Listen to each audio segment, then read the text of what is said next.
You're watching Drakewing Gaming. Enjoy the video.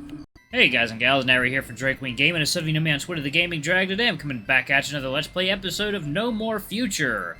And this time we're continuing on with the little side story that we've got. Anyway, y'all, let's go ahead and jump right back in, shall we? Alarm Chan, you were up, and let's go! Alright. Again, he freezes, and his hesitation is confirmation enough to me. The more I see, the more similarities I notice. The clearer the picture becomes, the more staggeringly, terrifyingly familiar it feels. Everything is slowly adding up. Coincidences are slowly turning into trends, and trends are quickly turning into anxiety. A lot of anxiety. No wonder your sister looked so panicked when she was cooking alone the other day. You left the house behind and disappeared again, didn't you? Can't imagine she'd have stepped up to the task otherwise. I'm sure your timely arrival was very welcome indeed. Had it not been for your intervention, she might have just... Enough! I paused briefly, taken aback.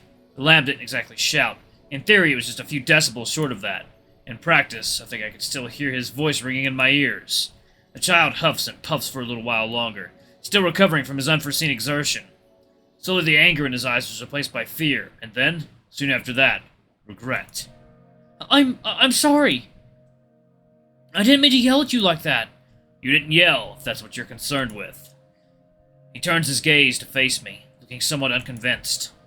Perhaps it's not the only thing he's afraid about, after all. Your yelling was not entirely out of place, either. You only raised your voice because I was forgetting myself. I'm thankful for your reminder. And of course, I'm sorry for letting myself get carried away in the first place. I hear a faint, nervous chuckle emerging from the boy.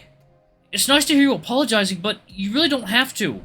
I mean, it's not like you were wrong just now, and I know you didn't mean to offend me with that either. You're not great at talking to people, are you? I remained silent before his pungent query, even though the answer is as clear as the look on my face. That is correct. Have you ever had a chance to talk to someone before? I've had many such chances. I was simply never any good at it. I thought I was slowly getting better, but it was a long while back.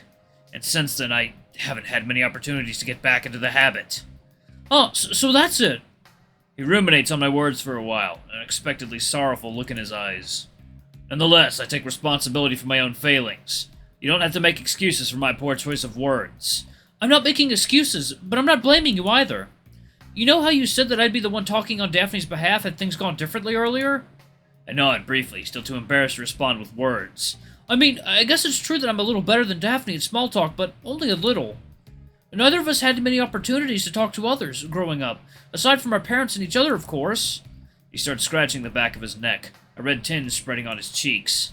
Honestly, talking to total strangers is quite new to me, too, and I definitely have plenty of room to improve. So I can't really fault you for not being able to express yourself right. I'm sort of in the same boat as you. His eyes veered toward the back of the kitchen, toward the door leading into the apartment, leading further into the apartment. Well, I guess we're all in the same boat here. He smiles, but his smile doesn't reach his eyes. To be fair, the thought scarcely makes me lighten up either. There's an awkward silence in the air following this exchange. Even more awkward than usual.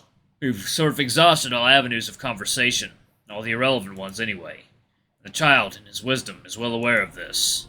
Why are you really here? He asks candidly. I believe I've already answered that. I'm only here because I wish to talk to you. I know you said that already, but... About what? There's genuine confusion in his voice, and a hint of outright terror. I mean, I thought we'd already said everything we needed to say last time. I thought there was nothing left to discuss. He quiets down, leaving nothing but a whisper behind. You promised me that! I know what I promised you.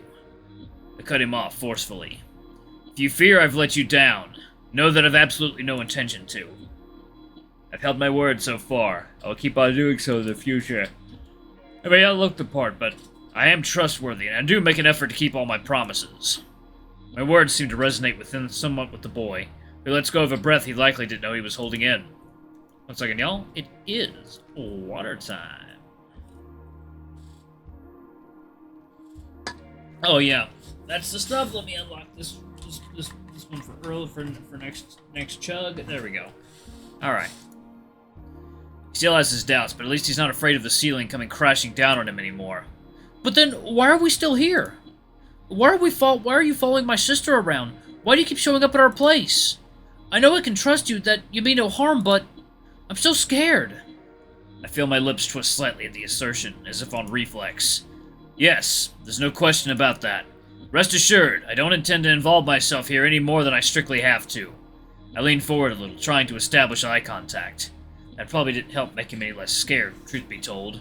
But at least he's following me more attentively now. I'm not here to remind you of the past.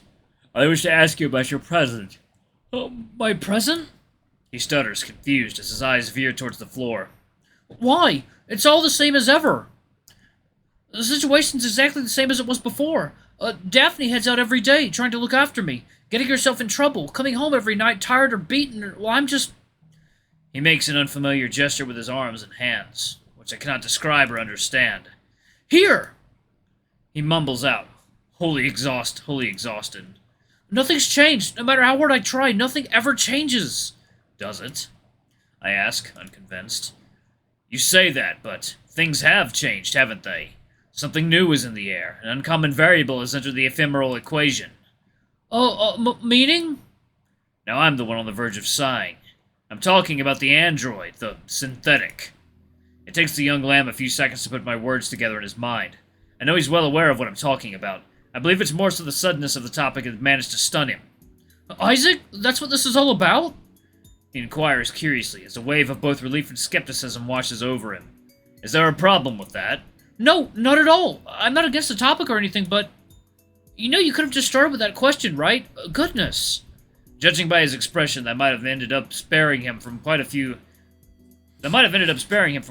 heart attacks indeed. Nonetheless, indulging on that would only distract us further from the topic, so I try to resume from where I left off. What can you tell me about that android? The child needs a moment to answer, his visage clearly lost in thought. Whether it's because he's still taken aback by the topic at hand, or because he's genuinely thinking up an answer is beyond me. Fortunately, before long. I mean, what can I say? He's definitely one of the kindest people I've met, for starters. An interesting, accepting, understanding, handsome. He blushes at his own description, giggling under his breath like the kid he is. He's nice, you know?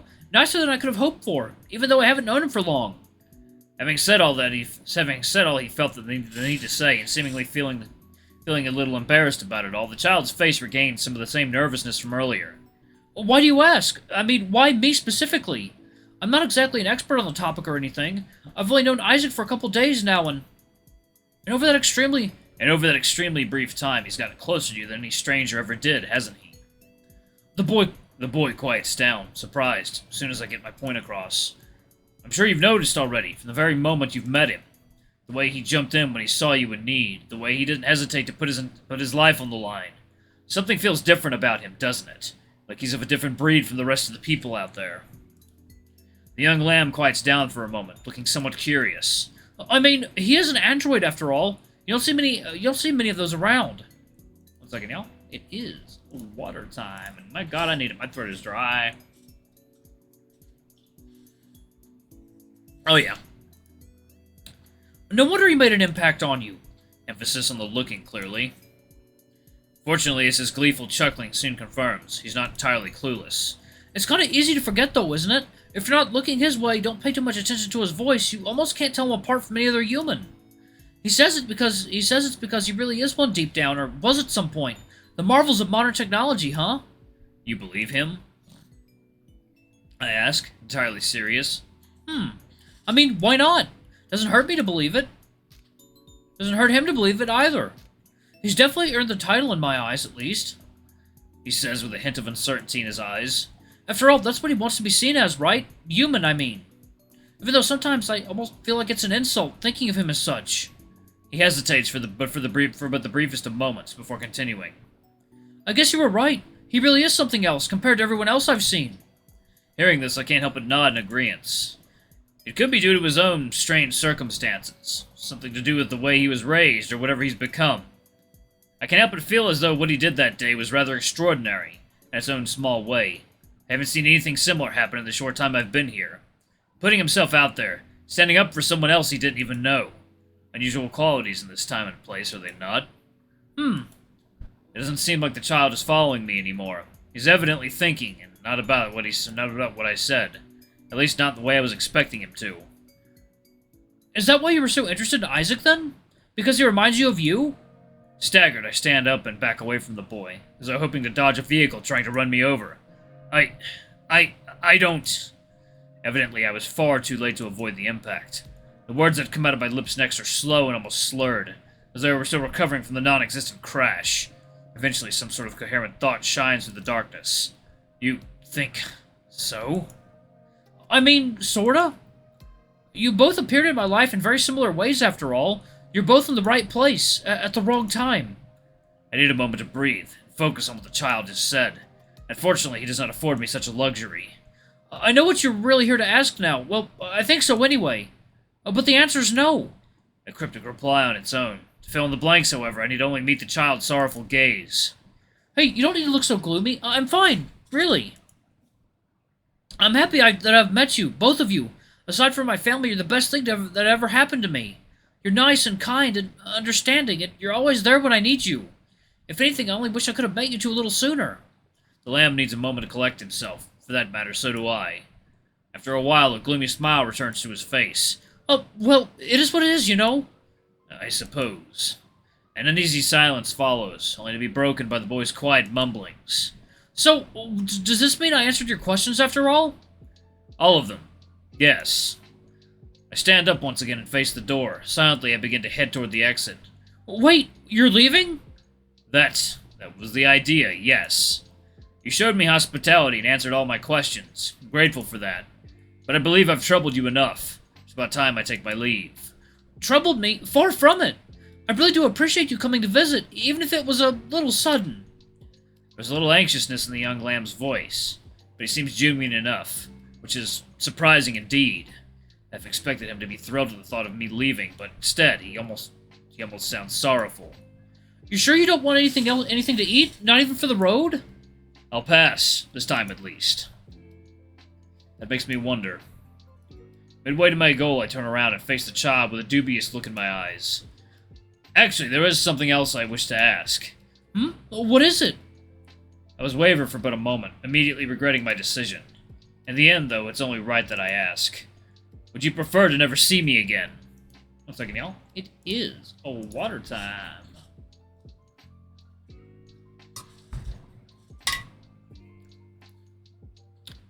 The child is stunned to hear my words, and his eyes and ears widening in surprise. Huh? No, why would you think so? I raise an eyebrow at the boy's query, and he immediately quiets down. Then he rephrases. I mean, I guess I wouldn't really like doing this again. I'm tired, exhausted, and my legs feel kind of wobbly, not gonna lie. I suppose he does look rather shaky, all things considered. Wonder how long he's been like that without me noticing. I'm really sorry about that. It was not my intention to make you Oh, I'm really sorry about that. It was not my intention to make you uncomfortable. It's okay. I know you're looking out for me, and I'm grateful for that. I just prefer our next meeting be a little more lighthearted is all. You can come during the day when Daphne's not home, whenever you're feeling lonely. Or I am. I am astonished to hear that. Any day at all? Any day at all. I can even show you how to cook, if you'll allow me, or we can play some games together. Just try to warn me beforehand. I don't want every encounter with you to feel like it's straight out of a horror movie. I smile faintly, though I'm sure it's hard to notice. I'll try warning in advance, as requested. I shoot him a brazen glance, as I turn around and leave. Just don't forget it this time. Oh. Yeah. I leave the building behind, bitter and disappointed. I did my best. I didn't leave empty-handed. In the end, I couldn't learn anything useful. I couldn't say anything that mattered. It's my fault. I know it is. I asked the wrong questions, awaited the wrong answers, expected something that simply wasn't there. I suppose such an outcome was to be expected. Like I said, conversation was never my forte, now more than ever. But me being inadequate is only part of the truth. Failure was all but guaranteed right from the very beginning. Nothing ever changes, he said. Perhaps the child is right in that regard. I shouldn't be feeling so dejected. In the end, my tale is my own, and theirs is theirs. They have a right to create their own problems and find their own solutions. But it just doesn't feel right. It doesn't. It just doesn't. It's like watching a train crash in slow motion, except the impact is yet to come. The vehicle has barely left the station, yet its doom is as clear as day. I'm all too familiar with this sorrowful tale. The heroes, their journey, the ending. These kids deserve better than that. Our forebears didn't struggle so we could blindly follow along, and neither did theirs. But if I can't or won't act, someone else has to. What the fuck?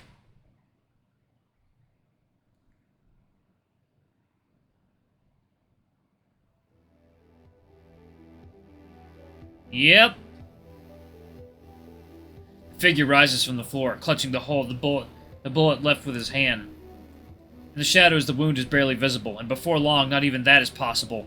He cracks his neck and shakes the dirt off his clothes, more so to fill the silence than for any other purpose. But then he whispers, well, well, well, well. If it isn't the consequences of my actions. He speaks quietly, almost inaudibly, and yet his voice is heard by all who would listen. I thought I was being careful. I thought I was being discreet. Shame on me. He pauses, briefly. His eyes close as he ponders what to say next. You know, you can try again if you wish. I don't mind. I don't mind at all. Maybe you got unlucky and the bullet barely scratched me. Maybe I'll go down for good if you empty a couple magazines into me. Maybe I'm not who you think I am. Will you chance it? But the only howl in the night belongs to the wind. Disgruntled, the figure mutters something under his breath. Right. Of course. You know who I am, don't you? Can't imagine any other reason for trying to end me.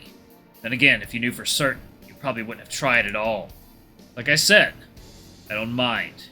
I don't mind who you are, and I don't mind what you're after. I'm willing to put this behind us as though it never happened. Although, again, he lets the silence speak for him. Now that you've been warned, you should do well to never cross me again. My goals are my own. Yours are yours. If you are wise, you will keep it that way. Otherwise, shoot me once. Shame on me. Shoot me twice. Shame on you. He has no need to speak those words out loud. The howling wind and the pitch-black night delivered the message well enough on their own. And so, after some time, the figure walks away, never to fall again. Somewhere not far away, two men observe their target until it's fully out of their sight, half hidden among the trees. After ensuring their own safety, they emerge from their hiding spots. Oh, shit. The first to appear is the St. Bernard, his gaze still trained at the figure's last known location. An inscrutable guise is cast on the visage, though even he cannot conceal the droplets of sweat forming underneath his fur. Oh! Behind him, a creature of wire and metal approaches with a worthless weapon on its shoulder, and an irate look in his visor. That wasn't his fault. He knows that very well, and yet he can't help but feel upset by what he witnessed. Out of the many men he'd shot in the past, only a few survived more than an instant. Some clutched their wound and bided their time, awaiting their inevitable end, while others ran off in a panic in a desperate attempt to survive. Absolutely none had simply walked away without so much as a stumble to their gait. And the way that creature spoke afterward, as though chastising him for his failures. Never before or after his death, had the android felt so humiliated, mocked, ridiculed. It requires a Herculean deal of strength to rein in his anger as he addresses his superior. What now? Despite the absence of a mouth on his visor, his voice comes through loud and clear, and though many a man would have backed off at the mere sound of it, the canine hardly flinches. That is an excellent question, the man replies, candidly. Within his mouth, blood copiously pours out of a bite wound near the lips. He had no idea he was biting that tightly. The stress doesn't usually provoke such reactions out of him. That is to say, never before today had he even come close to being stressed. As he stares at the place where he'd last seen the creature and starts to feel a terrifying itch nag him near the back of his skull, he realizes there truly is a first time for everything. I really hope that this isn't going to be a problem. And if it is, he turns around and sternly faces his unapologetic subordinate head on. I'll think about it. Well, hot diggity damn, y'all. That was wild. And that's how the story ends. Judging by that look in your eyes, you might have finished your read with more questions than answers. Curious about the identity of the mysterious stranger, aren't we? Skeptical of what role he might play in this novel where he barely fits? Though I already have all the answers, I'd be lying if I said I wasn't curious to find out myself. How can I be curious if I know everything already? Why, I've never let a little foreknowledge dampen the mood for me. The thrill of the unknown is only one type of thrill after all. Do you believe the road to a faraway place changes in length simply because you know where you're headed? Do you believe the taste of your favorite dish lessens every time you eat it? Do you believe your life to be worthless simply because you know how it ends? Of course not. That'd be ridiculous. And yet that doesn't stop people from complaining about spoilers, does it? Never understood those sorts of individuals myself. In the end, it's not like the knowledge of a topic allows someone to redefine what that topic fundamentally is. Knowing the plot of a novel in advance doesn't make a good novel less good, nor does it make it bad, nor does it make a bad novel less bad. If something is inherently good, it is such regardless of whether you know it's good or not, because it just is. Hey, what are you looking at me like that for? I'm only saying that's for the sake of argument. I assure you, I have no reason to spoil you on things yet to come in the novel. The author does this well enough on his own. Well, that aside, I'm not saying a little prior knowledge can't be helpful. Understanding a topic inside and out can be the difference between acting an ace in an exam and getting an earful from your parents. In life, knowing is often better than not knowing. Ignorance can be a bliss, but never a virtue. There is an argument, however, that too much knowledge can be blinding. For example, since time immemorial, mankind has been obsessed with the idea of learning of their future, seeking ways to foresee their fate, and perhaps tilted off balance. Of course, things such as these are often hogwash, but let's say they weren't. Oh my god, guys, I don't know how long this goes on for, so... I might have to pause it right here. I don't know how much is left, probably just a few minutes, but... I'm gonna go spend some time with my partner. Give me 1 second, y'all. Hey, yeah, I'm gonna go ahead and pause it. Anyway, y'all, thanks so much for watching. Don't forget to like, comment, subscribe, ring that notification bell, leave a super thanks, or if you can, it always helps. Until the next video, I love you all. I'll see you next time. Bye-bye!